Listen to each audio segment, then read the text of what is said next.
Hello, everyone from the internet. Thanks again for joining us. We're back another Friday afternoon for the Edge Live Q&A. And for the first time ever, we have a guest with us today, Caleb Slade from Salt Lending. Awesome. He's in town here in San Diego. We had a meetup just last night, had Crypto Wendio, as well as Caleb speaking about Salt. So we're here to just kind of answer some questions from the community as usual. Got some stuff that people have been asking us over the week. Some stuff that was actually asked at the meetup as well. Yeah. There's some good questions about, how does lending work in general, asset-backed lending, and also stuff about Salt. So we got Brett as well here with us today. Don't forget about me. Can't forget about Brett. I know the Caleb. mustard. I know The Florida man. You got to have a Florida man How on. can we forget with that jacket on? We need a though? little. It's I such a got good that looking drip. jacket. You know what I mean? It's shining on us. Yep. I don't want to outshine you guys though. It's about Caleb today. too late. Not about me. I might need to get in for some attention though. Yeah. We'll have some questions that none of us will be able to ping on except for Brett. I'm like the Vitalik around here. You walk around kind of like with the skinny I shoulders. mean, some and people whatnot. call me a hero. Yeah, I'm exactly. just doing my I'm job. pretty humble about it though. Yeah, it's good. Got it. Cool. So one thing that's definitely come across our plate, and let's just start with intros. Caleb, why don't you give us a quick intro on yourself and Yeah, Salt? not everyone knows you. Yeah, exactly. They should though. Not 99. like you. There's like I'm not 1% of the famous. world that still doesn't know. Yeah, And so I for know, those right? 1% of the world, why don't you give the audience a little idea of what Salt is and Who you your are. play, who you are. Yeah, so I'm Caleb Slade. I'm a co-founder and chief knowledge officer for Salt. We are a Denver-based company that issues cash loans against people's cryptocurrencies as collateral.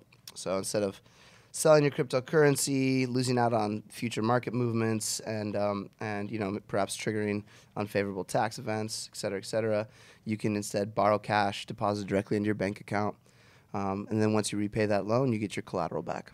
Awesome. Sweet. Turning crypto assets into regular assets you can do all Yeah. the time. You can borrow against your stock portfolio, Yeah, your you can house, borrow, anything. literally anything. Yeah. Like you can borrow against your house, your car, your stock portfolio.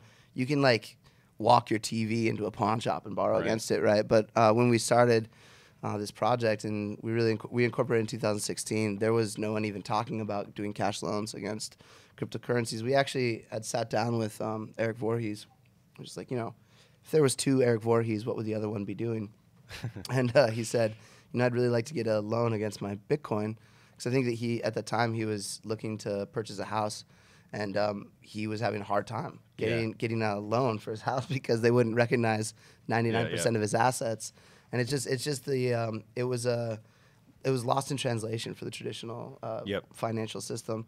So for our main mission was not only to provide this leverage on this asset to add utility to it and help it grow as an asset class, but it was also based on this realization that Bitcoin and other cryptocurrencies aren't just something worth lending against, but actually the most ideal form of collateral we've ever seen as a society. It's because it's incredibly divisible.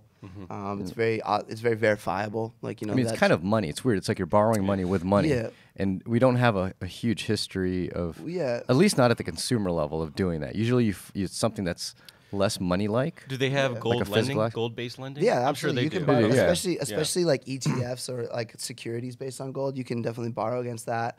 You can vault your gold with somebody and get some leverage on that. But really, it gets back to a very core. This is really based in Austrian economics, but this idea of time preference and spending preference. If the dollar was, instead of being inflated and depreciating pretty steadily, between 2% and 6% every year, if they were actually making less and less dollars, and they were backing that by something verifiable, if the dollar was completely different and it was appreciating in the market, in the forex markets, you wouldn't want to spend it either, right? And you could use that as collateral to borrow euros or British pounds or whatever it was, and it's because you have an asset that you would prefer to spend now because it's either losing value or it's easier to spend, and you have an asset or a currency that you want to save because it's either appreciating or you're long on it, and you don't want to spend it. And so that's really this main premise. It's a very traditional lending model, just applied to this untraditional asset class that is growing and emerging and just exploding. When we started, it was the total market cap of all cryptocurrencies combined, I think, was about $6 billion. And we were looking at this, and we're like, all right, well, what percentage of the cryptocurrency market will we have to get to have a profitable business? And then, we are really, really fortunate with our timing, because pretty shortly after we really initiated and announced our business model, and we really start to see these kind of meteoric gains, and the whole space of cryptocurrency exploded through early 2017 and 2017. You mentioned some of the properties of something like Bitcoin or Ethereum. Yeah. Can you break that down? Why it is a attractive thing to lend against? Yeah. So think about a house, right? Your lender. Also, if you guys have questions, we're asking questions. Make sure to type them out, send them our way, and we'll ask Caleb here live. No, just make them easy questions. Sorry. Yeah, softballs, Yeah. please. Softballs, floaters over home. Even though he's the chief knowledge officer. No, right? Yeah, just Oh man. Yeah. So the reason it's such a viable and ideal form of collateral is because imagine if your house, imagine you're lending against a house or you're borrowing against a house. You're a borrower and you're buying a house. If you get close to defaulting, your lender really only has two options. They can either convince you to give them more money, or they can kick you out of the house and sell the whole thing. Mm-hmm. Now, the problem with selling the whole thing is there's friction. There's a counterparty risk. There's friction of selling that. You have to have realtor fees. And high transaction costs. High transaction costs. Yeah. There's also a low fungibility of houses, right? You could have 1 2-bedroom house with a 2-car garage and a yard right next to another 2-bedroom house, 2-car garage with a yard, and they could be wildly different in value. Mm-hmm. And also, when you want to sell it fast, the transaction cost and the friction of that transaction makes it so you're probably going to lose. You're not going to get the full value of that, right? And because you also have to find a buyer that happens to want to live geographically in that location. Fungibility sounds like it really comes down to that. It comes down to fungibility and divisibility. So fungibility, divisibility, verifiability, and transferability are the main components of it, right? So imagine that sounds perfect. Which in a way, if you think about it, actually are the properties of money. Yes, right. They're all the properties of money, which is hence the reason that it's such an ideal asset to back a loan is because it is money. Well, cryptocurrency is money on steroids because it has this, it has the verifiability, divisibility, and fungibility of gold, but it has this transferability that makes it so you can sell to a digital global market 24/7. Better. Yeah. Like what if a borrower in default on their house could have their lender just walk up to their house, shave off the extra bedroom in the middle of the night, sell it to a digital global market 24/7, 365 days a year, and not lose any value per square foot, right? And then be made whole, and then not be upside down. And you could buy it back if you needed to. And you could buy it back if you needed to. I would say as a lender, that would reduce the interest I would charge. Absolutely, yeah. It's very safe for you to liquidate. Yeah, and I can do partially it quickly, liquidate. Right? Yeah, because so for us, we actually proved this theory where we were kind of like lone voices in the desert when we announced this business model. People were like, "Oh, you can't use that as collateral; it's too volatile," or it's not real money, or it's not real value. But we lent over $50 million over the last year, and we didn't have a single principal loss because in the face of default, in the face of borrowers not paying, it's easy. The mechanisms worked so well for us, and our system worked well to automate that. That we were able to protect ourselves from any loss and protect our other lenders from any loss whatsoever. You mentioned an interesting thing about why you would want to loan out or put an asset as a backing of a loan is your time preference.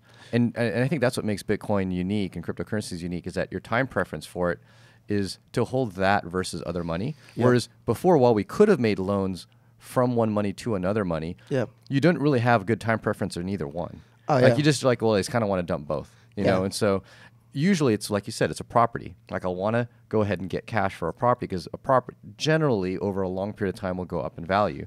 But we just haven't had that in a way that's money-like where it's divisible. Yeah. It's easily transferable. At least doesn't lose too much value, right? Over a significant amount of time. Yeah, property. Right? Yeah, at least. Yeah, if it doesn't go up, it at least doesn't. Right, well, it still has functional use. It is capable of losing value. Yeah, it's totally capable of witnessed it because myself. It's subjective value theory and all this stuff. But correct, but there's at least trends that people are trying to follow, and trend-wise, which is all we can really do with the crypto, is trend-wise, is that it's gaining in value, and so it makes sense. It's finally applying an asset that has moneyness, but also has kind of long-term propertiness. You have propertiness, and it's a long-term time preference for someone to actually to hold and own. So it sounds like since you guys proved it, you guys are like economic scientists. Really, I consider myself an economic scientist. Chief knowledge officer. I'm so glad chief you scientist. said that. I'm so glad you said that. But I'm serious. You put out all experiment. You got a laboratory coat with money. You put out a hypothesis. People are like, "Oh, that can't be done," and it's like, "Well, we just did it." So, and now we have competitors who've followed us into the market, and they're proving it as well. So that's the repetition of the verifiability, and Yeah, and I mean it's like one of the things the analogy I always use, and because it's an extreme, right? It's on the other end of the spectrum. If somebody was going to offer me a loan in like Zimbabwean dollars or Venezuelan bolivars, I would take that any day of the week because tomorrow it's going to be 10 times easier to repay it. Yep. Right? Exactly. Which is why no one wants to loan those out. Yeah. Right, which is why nobody wants to loan those out, right? No, exactly. What would you say are when you first present this concept of like a crypto-backed loan, what would you say are the two most, from the total noobs that have never heard of this idea, two most common questions that you just keep getting, like misunderstanding questions, or like, that get fired away, kind of like with Bitcoin. Like the common question is like, what is it backed by? You get that kind of question. Yeah, I mean, we get the questions. What's the equivalent for crypto-backed loans? Like a real common question is like, what happens if I don't repay? Like, what keeps me from just running with the money? Got it. And so what we do is we take custody of the collateral, right? So that if you do default, we can perfect. It's called perfecting possession, so that we can take possession and sell that, liquidate that to cover the loan. So that's a big question. The other question is what happens if the value of my Bitcoin drops after I get a loan? So what it initiates is called a margin call. So when you have a over-collateralized debt instrument, there's something called a loan-to-value ratio, and that is the value of your principal, your outstanding debt, compared to the value of the collateral that is securing that debt. And so when the value of that collateral drops, it squeezes the loan-to-value ratio. The loan-to-value ratio increases, right? So a 90% loan-to-value ratio would be like $90,000 borrowed against $100,000 in Bitcoin. So we start at about 50% loan-to-value ratio. If that loan-to-value ratio gets squeezed, we issue a margin call to the borrower. And they have a couple options. They can either put in more collateral, they can make an extra cash payment, which lowers the principal and also recalibrates that loan-to-value ratio, or they can do nothing, and we will liquidate just enough of that collateral to recalibrate that loan-to-value. And that's how we really leverage the divisibility of Bitcoin. You don't have to sell all the Bitcoin in a wallet. You can sell one Satoshi at a time, essentially, to maintain that buffer, that safe zone from the lender's perspective. Because while you can sell it really quick, there is still a little bit of counterparty risk in transactional time, of course, in that volatility. So that's why we have that over buffer. But we are constantly working at how to extend that loan to value ratio so that we can give people the most value as possible outside of outside of the risk. So. And it sounds like basically stability is the question. And the more stable a currency is, the tighter you can squeeze that loan-to-value ratio. Yeah, I mean, because it's just how quickly can it change, and you react to that change and sell off some if you need to. Yeah. So what we look at when we're evaluating the assets we want to lend against is we look at the volatility of that asset. We look at the liquidity, the transactional volume that exists, and then we also look at the number of resources and places that we can sell that. Because if we have 40 exchanges that we can sell something on and a bunch of OTC partners, then that totally changes our perception of the counterparty risk. If there's only one or two exchanges that are servicing this asset, then one or two exchanges goes down, and all of a sudden we are kind of left with our pants down as a lender. So these are the evaluations we make. So right now it's just BTC and ETH, right? Not true at all. Oh, no, I didn't know that. All right, no, that's a great question. There we go. So we are currently doing loans against Bitcoin, Ethereum, Litecoin, and we also added Dogecoin because we can. And this is why not? And we'll talk about that in a second. But then also we just added TrueUSD and USDC as accepted collateral types, and those have really been used more so for answering margin calls. I was gonna say, it's interesting to actually take out a loan in a currency that you're kind of also putting in as collateral. But think about it, if you're trying to answer a margin call with an extra payment or adding more collateral, not with your adding more collateral, but when you're trying to make an extra payment makes sense. You're reliant on the time barrier of the time friction of SWIFT and ACH wire transfers. So you might have to wait 3 or 4 days for your wire transfer to clear to our bank. We don't have time for that in crypto. We don't have time. we're too Crypto lazy. does not wait. The train is moving. We're lazy. So we started accepting both of these dollar peg currencies for that very reason. So that as a payment method, it makes sense. Not as necessarily collateral. Yeah, no, and also in our roadmap is we are very soon. We're looking forward to the time when we are actually denominating loans in cryptocurrency as well, and then doing disbursements of the principal in these peg currencies as well. Right, so you can take out a Bitcoin loan with Ethereum. Yeah, so you could put up Bitcoin to borrow TrueUSD if you don't want to use the ACH wire transfer, if you just want to use that in the crypto space, or if you don't have bank account, which is really helpful. But then also, Get paid in true USD, maybe. Like over 2018, there's a lot of use cases for, and it's a little bit different trading or different loan lending, but there was a lot of a use case for borrowing Bitcoin against the U.S. dollar, because Bitcoin was declining compared to the U.S. dollar, and it's the inverse speculation, inverse right? time preference for a short period of time. Exactly, right. Let's say, I mean, a lot of people that I respected were looking at 2018 and they're like, it's gonna retrace, right? Right. So if you're short on Bitcoin in the short term, then you would want to borrow that asset that you're short on. And it's still, once again, we're not. This is not investment advice. We're not tax consultants, but generally speaking, if you had like true USD, and then you went and used that as collateral for Bitcoin, that also is not a taxable, generally speaking, not a taxable event, kind of the same way inverse is. This is so important that everyone listening to me like double repeat this. This is not tax advice. I am not a registered tax advisor, nor am I a registered investment advisor. Typically, though, in most jurisdictions within the U.S., it's not considered a taxable event if you're not liquidating something. This is like pretty common knowledge, right? Like when you sell something, that's when you trigger things like capital gains, right? But when you're just borrowing, like you don't pay sales tax when you borrow against your home equity, right? Exactly. It's just not the way that the tax. You don't pay income tax either. What always ticked me off was the tax structure is set up explicitly to incentivize you to take out debt. Right, you get like a business gets to write that off before it becomes like profit. I completely disagree with, but that's how it's set up. This is how it is. You play the game. That's just how it is. This is another question that we get from a lot of people who are just learning about Bitcoin. And this was a harder hill to climb, or a bigger hill to climb when we first started. And for our generation, especially younger, like I'm like right on the cusp of millennials. I'm like 84. I'm a millennial. Yeah, you are a millennial. Way over. Right, for you and everybody younger than me, debt is a 4-letter word. Right, it is bad. Yeah. And we look at the lender-borrower relationship as master-slave. And the reason that we do this is because the types of debt that we have had access to as a generation. That's the relationship. That's a relationship, right? And this is absolutely true when you're talking about predatory lending practices like payday lending or even student loans. These loans that you will never be able to declare bankruptcy from, and these loans that you enter into when you don't really realize what you're entering into to get something that you don't really know if you need or not, right? Yep. These types of lending models, I agree, can be really damaging and much more beneficial to the lender than to the borrower.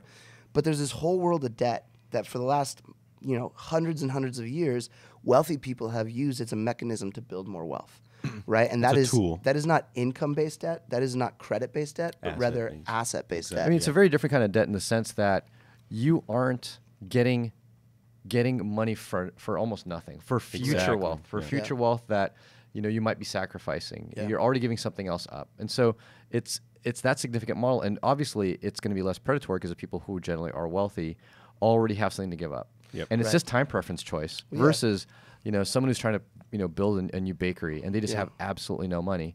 And if you don't have anything, you have no assets, you got to build that. You're going to have to go into debt for your future. Yeah. Well, I mean, it's a misconception. Every single debt instrument like that has been issued is being secured by some form of collateral. Mm-hmm. Sometimes that collateral is an asset from the past, and sometimes that asset is the future, your income in the future, or it's your legs, or it's your legs. Like in the case of a loan shark, you are collateralizing cash loans from your loan shark with your kneecaps. Yeah, exactly. And it's like, and that's a pretty persuasive collateral, right? That is. And those are dangerous lending models. But people will have like income generating property, and they will leverage that to buy another income generating property. Now they have 2 streams of income, repay that debt, rinse and repeat. And that's how you build like a real estate empire, just very simply, right? And so what we're excited about is the fact that prior to this lending model, most people in the world either did not have enough of or access to at all the types of assets that people were willing to lend against.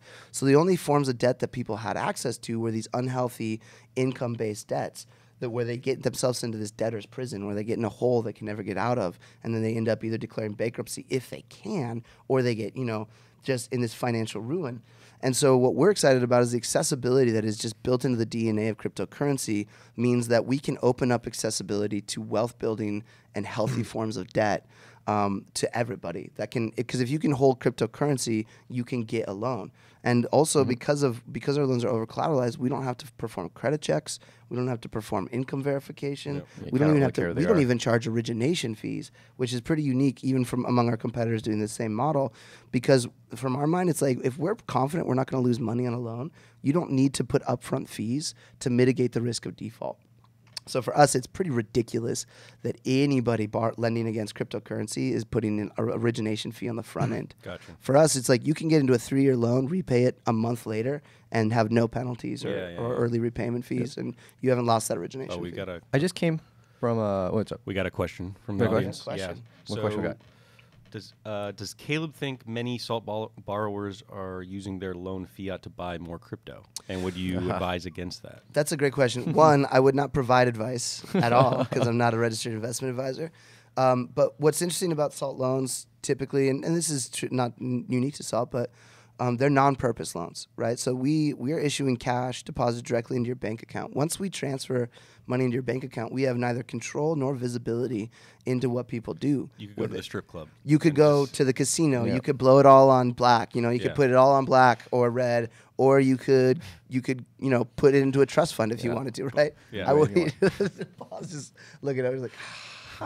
No, but this is we love this is that people can do whatever they want with their choice and preference. Some people, I'm sure, are doing it for that.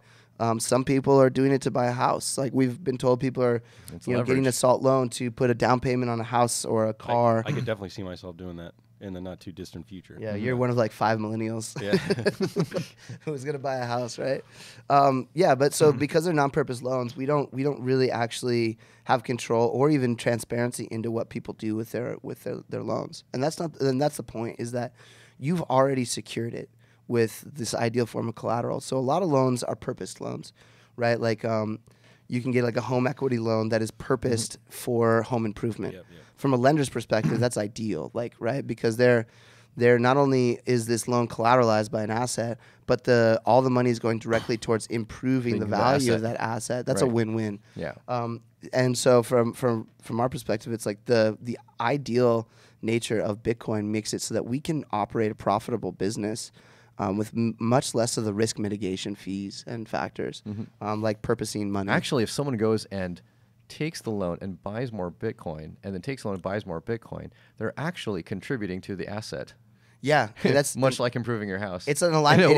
It is an alignment of incentives because the more. Not that we recommend you do that. Yeah, the more Bitcoin that you've locked up. Pump my bags, people. Pump my bags. Pump my bags. The more Bitcoin that you've locked up in a loan instrument, the less is available as supply into the market, which is it is an alignment of incentives between someone borrowing against that asset and somebody who holds that asset. So we have a question actually, and maybe this is from the real Roger Veer. Can't quite tell, but he's asking why does SALT lending?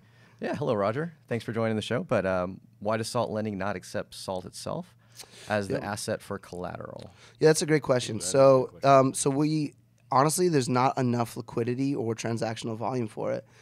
We get asked all the time by so many projects, like, hey, will you accept our token as collateral?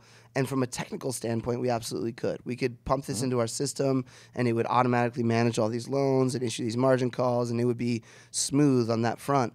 But it's actually really irresponsible to do so to a small cap market or a small market cap, small transactional volume, because any downward pressure can just instantly trigger a black swan event, right? And this would be true of SALT. This would be true of a lot of assets out there, most assets out there actually, because it's just the nature of the beast with leverage is that you have to be really responsible with where you apply it and what you apply it to. No, and I know a question was asked yesterday at the meetup, and maybe this would help SALT become something that could be used as collateral, but starting to bring interest to the token and utility to the token in the ecosystems that people have an incentive to use it, to hold it. Yeah. And you said there are a few things in the roadmap for that. There are. And so I don't want to ruin the surprise or anything like that. But we are definitely planning on rolling out a really robust new dimensions of utility for the token within the platform. When we launched the token sale the membership sale in 2017, we were very, very clear that like, this is a consumptive use product. This is something that is meant for use as a utility on the Salt platform to improve the degree and nature of products that are available and the terms that are available to people. So we're always looking for ways to add utility, but we are on the finish line of rolling out or getting ready to roll out a brand new program that'll really add tons of utility and value to having and using Salt. Cool. Now, on that in that regard, because Salt is an ERC20 token. That's correct. It's on Ethereum. I just actually came from San Francisco, went to a few meetups, and the hot term in a handful of the meetups was DeFi. Like decentralized finance and whatnot. Yeah, is that what the cool kids are saying now? That's what all the cool kids are saying. Yeah, like, it's what all the cool projects are about. There was actually a DeFi meetup that was happening. So hot right now. DeFi. So hot. Yeah. But would you classify you guys yourself or the Salt project in that DeFi world, or is it kind of more traditional using crypto assets? Yeah. And if so, is there a way that you guys foresee transitioning into more of the DeFi world? Absolutely. If you think it's cool enough to, want to join the cool kids. So, I mean, we explored really deeply the potential, and we talked to some potential development partners who are going to help us work with us to do this, like in partnership. Really talented people, and we were going to do most of it in-house and of building our own protocol layer one solution for DeFi. As we were looking around, we realized that there were so many good projects already doing this, and that really our sweet spot as a company is not a layer one protocol, but rather a layer 3 or layer 2 on-ramp, off-ramp to help both individuals get access to financial services for those layer 1 protocols, but also help traditional institutions access and add value to these layer 1 protocols. So the analogy is like, we're not trying to be a TCP IP. Right, we're not trying to be this HTTPS protocol or any of these like kind of infrastructure. What we want to do is we want to be the Google for blockchain and finance. We want to be the interface between both institutions and individuals to interact with these layer 1 protocols. So we're really excited about things like MakerDAI. We're really excited about Dharma protocol. We're excited about all these different really cool projects that are looking at building these layer 1 solutions. And we're excited because we think that when institutions plug into these types of transactional mechanisms, that it changes the nature of their relationship with their customers. Now Maker is the classic example that people are using as like a DeFi product, but they're not layer 1. Like they're sitting on top of Ethereum.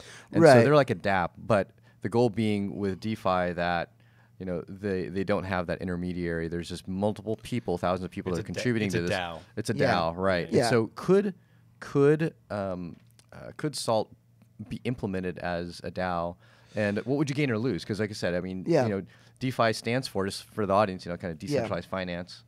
I'm not a big everything has to be decentralized, but there's something to be gained there. Yeah. But I'm sure there's something to be lost. I mean, so from our perspective, the reason that we decided to take the strategic direction that we did is because we didn't want to be a lender on one type of blockchain asset. We didn't want to just be building a rootstock DAO on Bitcoin. We didn't want to just be doing a MakerDAI DAO on Ethereum to be lending out MakerDAI.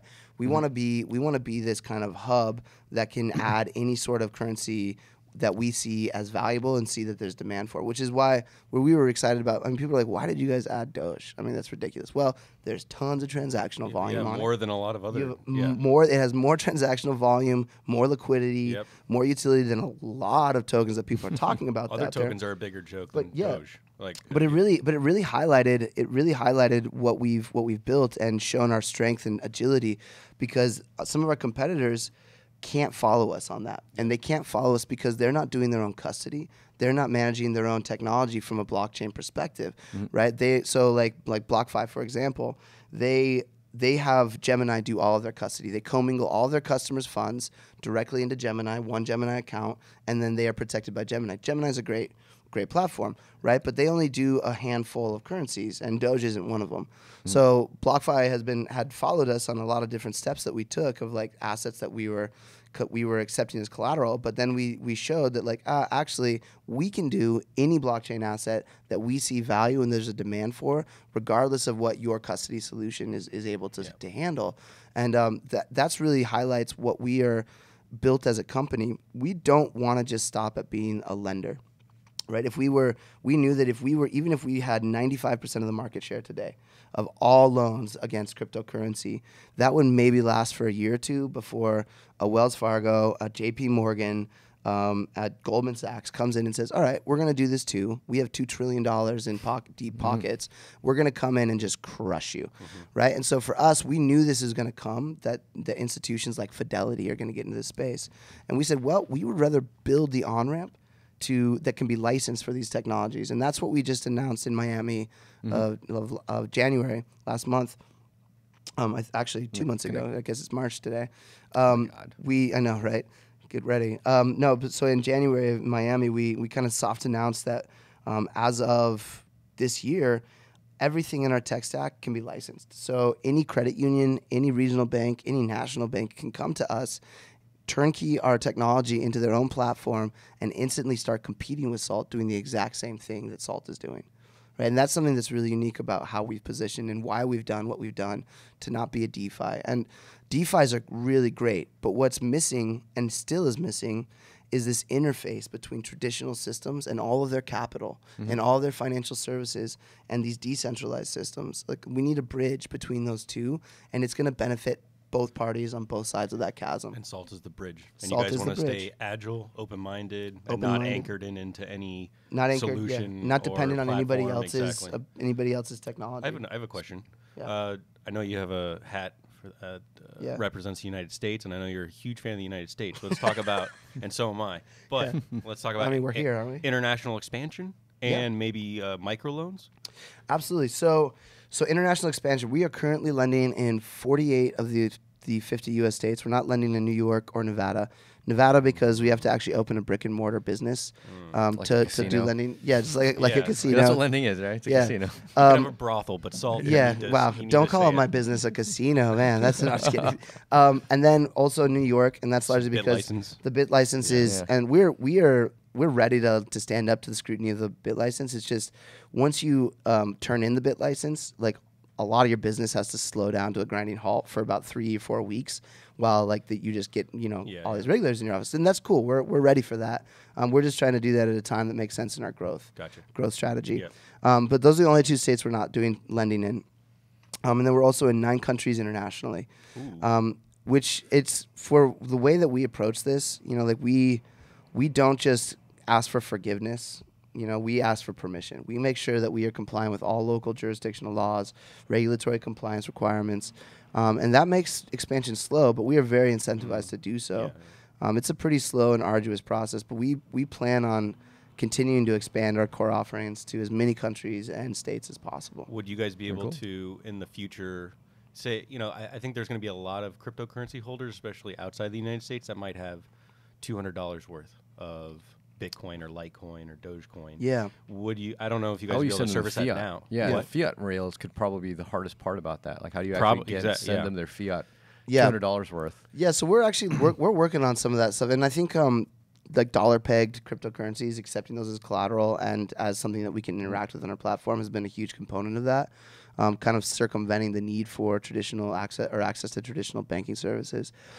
For us, we are right now it's $5,000 is the minimum borrowing limit or borrowing minimum, and up to $25 million is the cap. And we can do larger loans, on bespoke basis. But what's been the average, by the way, in that sense? I don't know exactly what the average is. It's I should probably know that. You said 50 million that you guys have issued over 2018. Have you? Do you publicly disclose the number? We don't disclose a lot of the numbers. I'm not sure. Just curious what the how much people are dropping on an individual loan. Generally, I think that where Salt has been kind of our sweet spot has been a little bit more in the upmarket, the larger style loans. I think the figure. I've heard it before, but I don't remember exactly, so I don't want to misquote it. But we are definitely looking at lowering those limits in the near future. Because we know that not everybody wants to borrow $5,000. And what really the biggest gating feature for us is that because we were building our technology like from the ground up, owning our own tech stack and managing it, if we were going to do these lower limit loans, it had to be very low labor. It had to be very scalable and very efficient. It can't be a manual process. Right, got it. And we are at that place now where we can add, exponentially more loans without adding exponentially more labor to it. That's awesome. There will always be a little bit of labor when you were interfacing with the traditional finance system. Right. Having to do even just from a compliance standpoint, which is it costs you money for just take one person on no matter what. Which is getting back to the DeFi question. Like this is why there's a need for an on-ramp, off-ramp bridge solution like Salt.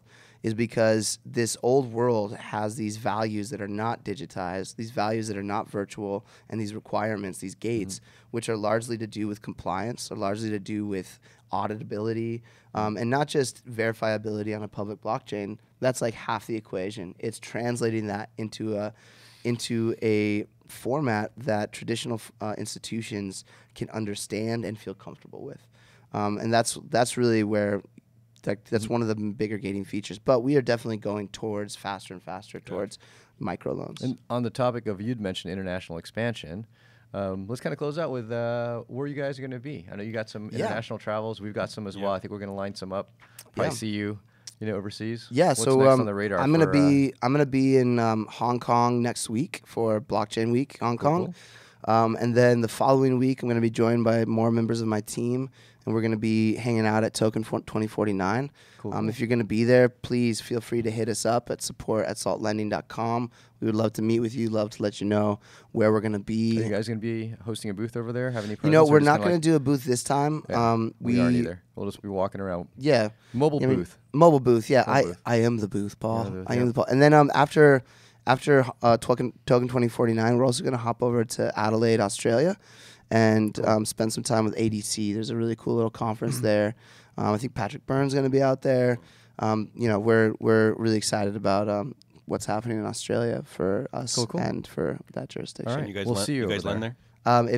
We will be making some announcements for sure. All right. Yeah. Some soft But announcements. if anybody's curious as to whether or not we lend or what our products look like, the best thing to do is to go to saltlending.com, sign up for an account, just verify your identity, and then you can see what types of loans we're offering in which jurisdictions, and then you can even just play with the loan tool, play with the different loan-to-value ratios, see what's available to you. And I can't really quote that generally because there's so many different state-by-state laws. So the best information is always going to be at saltlending.com. Find out how to get a loan. Feel free to pick up the phone and call us. We have a 24/7 live support, so you can always get your questioned. Sweet. Or your questions answered. Cool. So we'll see you over at 2049. I'll be over there as well, representing Edge, and then hopping around other parts of Asia. Probably not Adelaide over in Australia, but I'll be over in Japan, in Tokyo, and likely over in Seoul as well. Awesome. So we would love to see you in Hong Kong. Cool. We'll see you over there in Hong Kong. Thanks for joining us today. Hey, thanks for having me, guys. Thanks I so much, appreciate Caleb. it. Take care. Bye. Hope you guys enjoyed.